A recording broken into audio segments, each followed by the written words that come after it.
মিঠুন চক্রবর্তীর মামলায় কোর্ট, মাননীয় কোর্ট নাকি বলেছেন যে আমাকে মুখ বন্ধ রাখতে এই 3 মাস বা এরকম কটা নেক্সট ডেট।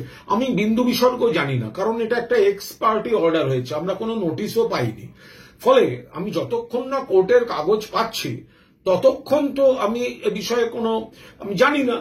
আর তাছাড়া আমি কোর্টের নোটিশ পাই বা না পাই, আমি মিঠুন চক্রবর্তী সম্পর্কে আমি কি বলবো না।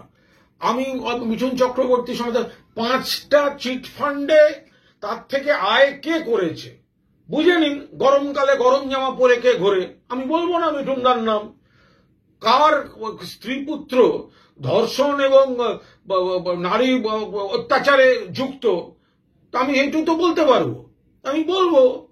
মানে এই ধরনের আরো যা যা অভিযোগ আছে আমাকে দেখে নিতে হবে কোন অংশটার জন্য এত কিছু। মহামান্য আদালত এক্সপার্টি অর্ডার দিয়েছেন, আমার উত্তরটা যাক। এইভাবে মিঠুন চক্রবর্তী গেছে যে জন্য বিজেপিতে বাঁচতে, সেটা এই আমার মুখ বন্ধ করে এসব, আমার মুখ বন্ধ করা অতটা সহজ হবে না। দেখা যাবে কোর্টে।